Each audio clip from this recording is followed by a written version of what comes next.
శ్రీతేజ్ను పరామర్శించిన అల్లు అర్జున్. నేనున్నానంటూ ధైర్యం చెప్పిన హీరో.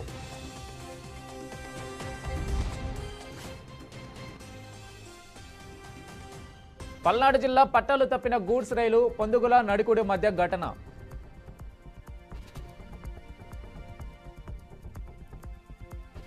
హనుమకొండ ఎల్కతుర్తిలో జాతీయ జెండాకు అవమానం. ఎంఆర్ఓ ఆఫీస్ ఆవరణలో దర్శనమిచ్చిన పతాకం.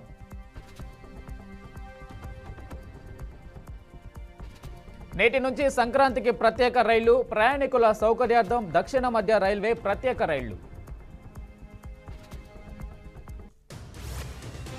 నేడు సెట్ కన్వీనర్ల సమావేశం. ప్రవేశ పరీక్షల నోటిఫికేషన్ జారీ. పలు అంశాలపై చర్చ. ప్రధాని విశాఖ పర్యటన నేపథ్యంలో భారీ భద్రత. నేటి నుంచి 2 రోజుల పాటు విశాఖలో డ్రోన్ల నిషేధం.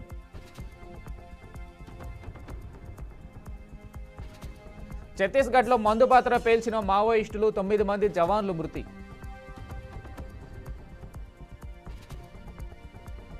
నేడు పేర్ని నాని ముందస్తు బెయిల్ పిటిషన్పై విచారణ. బెయిల్ పిటిషన్ను విచారించనున్న ఏపీ హైకోర్టు.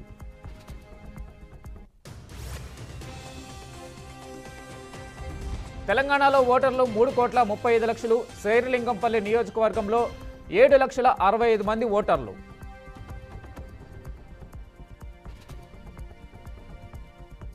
ఏపీలో పాఠశాలలకు సంక్రాంతి సెలవులు. జనవరి 10 నుంచి 19 వరకు సంక్రాంతి సెలవులు.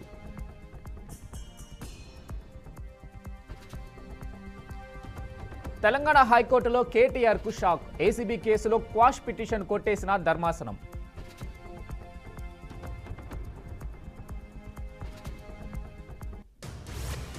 తెలంగాణలో సమగ్ర శిక్ష ఉద్యోగుల సమ్మె విరమణ. సమగ్ర శిక్ష ఉద్యోగులతో డిప్యూటీ సీఎం చర్చలు సఫలం.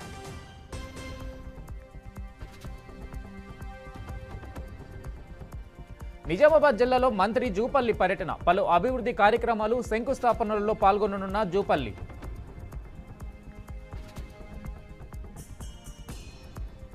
హైకోర్టు తీర్పుతో దూకుడు పెంచిన ఈడీ. ఇవాళ మరోసారి నోటీసులు ఇచ్చే అవకాశం.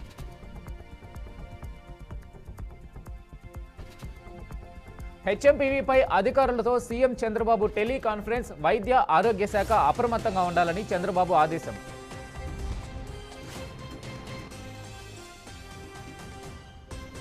శ్రీవారి ఆలయంలో నేడు కోయిల్ అల్వార్ తిరుమంజనం. వీఐపీ బ్రేక్ దర్శనాలు రద్దు.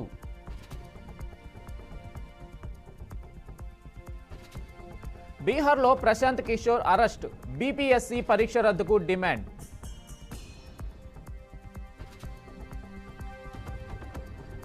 అమెరికాలో పలు రాష్ట్రాల్లో మంచు తుఫాన్. 7 రాష్ట్రాల్లో ఎమర్జెన్సీ. స్తంభించిన జనజీవనం.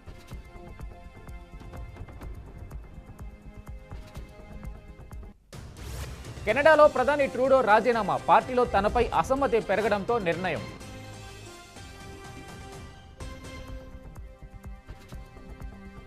రేపు విశాఖకు భారత ప్రధాని. పలు ప్రాజెక్టులు ప్రారంభించనున్న మోడీ.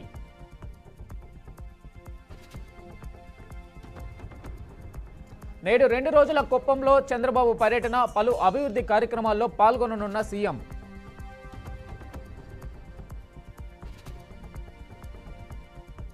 జోరుగా కొనసాగుతున్న హైదరాబాద్ నుమాయిష్. నేడు మహిళలకు మాత్రమే ప్రవేశం.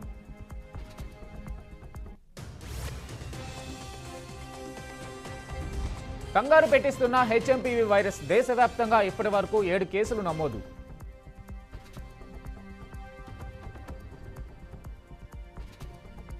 నేపాల్లో భారీ భూకంపం. 32 మంది మృతి. పలుచోట్ల నేలమట్టమైన భవనాలు.